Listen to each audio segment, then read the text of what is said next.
Hello everyone, welcome back to concept study. कल के lecture में हम लोगों ने कवर किया था prokaryotic cell and eukaryotic cell. आज के इस लेक्चर में हम लोग कवर करेंगे प्रोकार्योटिक सेल के स्ट्रक्चर को। शुरू करते हैं प्रोकार्योटिक सेल के डायग्राम से और फिर हम इसके हर पार्ट के बारे में डिस्कशन करेंगे डिटेल्स में। सबसे आउटर मोस्ट लेयर होता है बैक्टीरिया का ग्लाइकोकेलिक्स। बैक्टीरिया एग्जाम्पल है प्रोकार्योटिक सेल का।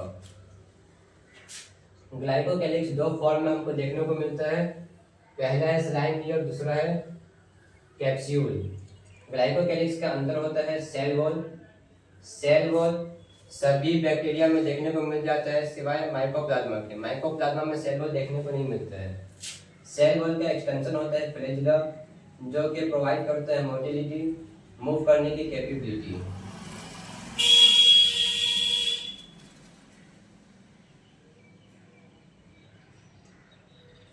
इसके अंदर फिर होता है प्लाज्मा मेम्ब्रेन।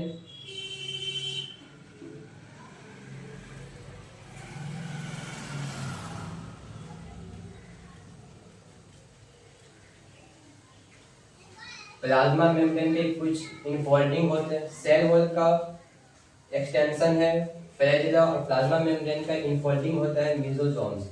मेसोसोम्स हमको तीन शेप्स में देखने को मिलता है।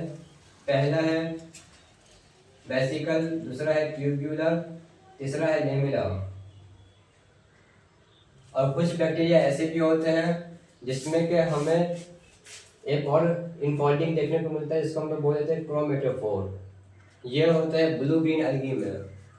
इसके बाद जैसा कि ये प्रोकार्योटिक सेल है, इसमें राइबोसोम होगा 70S, 50S plus 30S 70S ribosome. उसके बाद इसमें कुछ पॉलीराइबोसोम भी देखने को मिलेंगे जो कि ग्रुप में होते हैं, इसलिए इसको पॉलीराइबोसोम बोल देते हैं।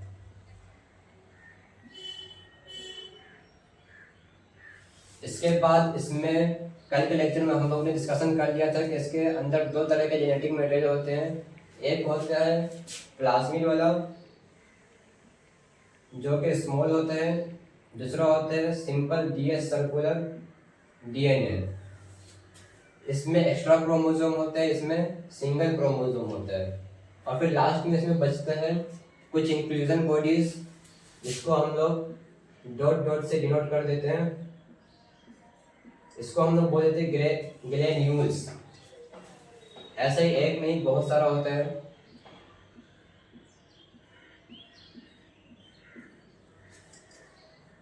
अब हम लोग इसके डिटेल्स डिस्कशन करेंगे। प्रोकार्योटिक सेल का स्ट्रक्चर और डायग्राम देख लेने के बाद अब हम सभी पार्ट्स के बारे में डिटेल्स में स्टडी करेंगे। सबसे पहले बात कर लेते हैं सेल इन्वेलप की। सेल इन्वेलप बना होते हैं 3 लेयर के, इसलिए हम इसको बोलते हैं ट्राई लेयर। सबसे पहले होता है ग्लाइकोकेलिक्स, उसके बाद सेल वॉल, उसके बाद प्लाज्मा मेम्ब्रेन। और ये केमिकली कॉम्प्लेक्स होता है और ये 3 लेयर देखने में अलग अलग लग रहा है, इनका काम भी अलग अलग होते हैं, पर ये तीनों साथ में मिलकर प्रोटेक्शन का ही काम करते हैं। एक as a single protection layer, तीनों मिलकर एक साथ काम करते हैं जो प्रोटेक्शन का होता है, भले ही इनका काम अपने आप में अलग हो। इसके बाद ये टाइटली बाउंड और लेयर होते हैं, आपस में चिपके होते हैं टाइटली।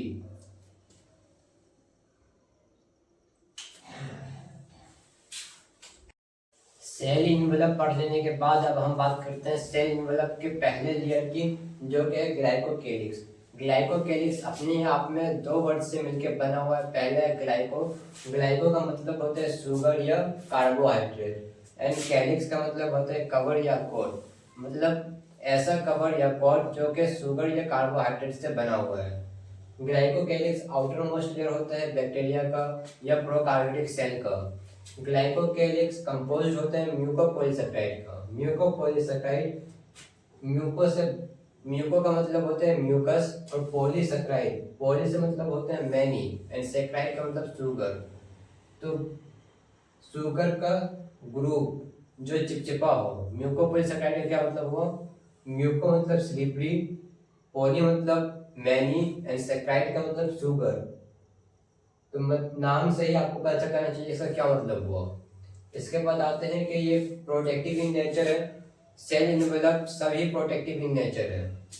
इसके बाद ये एग्जिस्ट करते हैं दो फॉर्म में, जो कि आपको वीडियो के शुरू में ही बता दिया गया।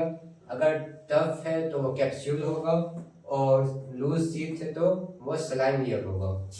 इसके बाद ये डिफर इन कंपोजिशन करता है, मतलब कि जो अलग, जरूरी नहीं है कि ये एक ही चीज़ से पूरा बना हो, इसमें बहुत कुछ हो सकता है, पर इसमें मेनली क्या होगा, शुगर और कार्बोहाइड्रेट ही होगा, जो कि इसके नाम से ही पता चलता है, ग्लाइकोकेलिक्स।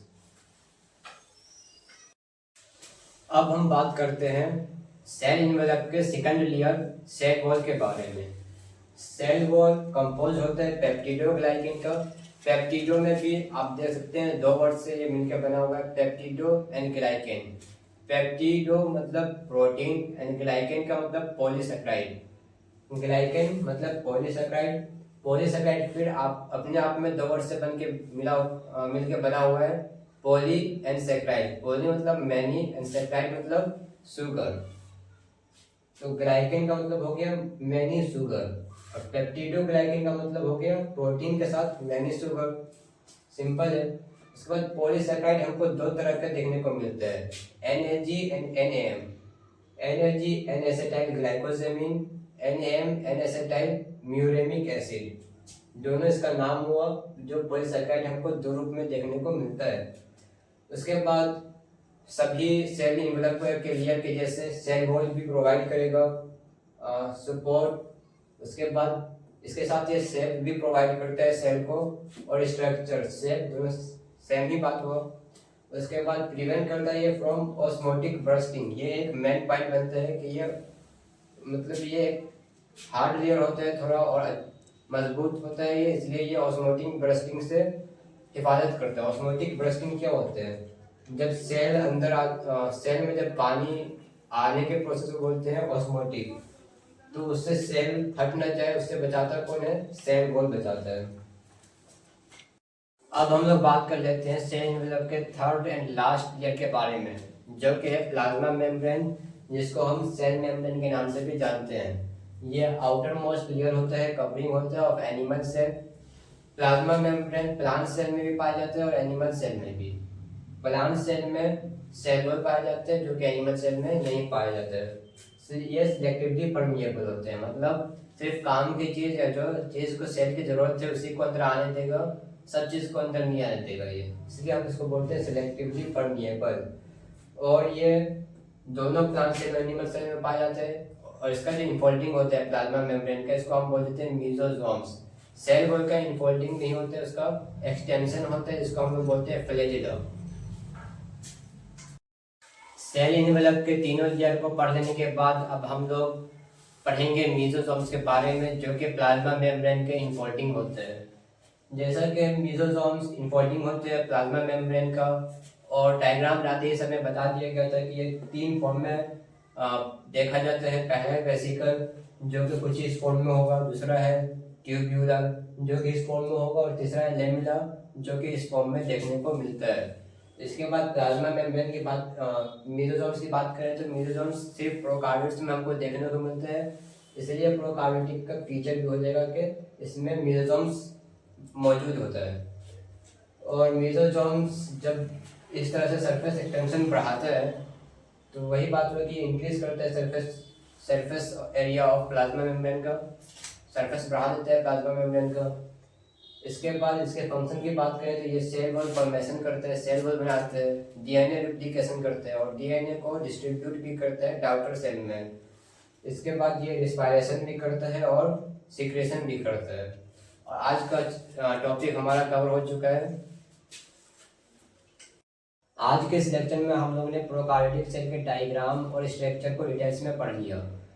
आने वाले लेक्चर में हम लोग और भी ऑर्गेनेल्स के बारे में पढ़ेंगे। अगर आज का लेक्चर आपको अच्छा लगा हो तो लाइक करें, सब्सक्राइब करें, और अगर आपको कोई डाउट्स हैं या प्रॉब्लम है तो कमेंट सेक्शन में ज़रूर पूछें। मिलते हैं अगले लेक्चर में, बाय।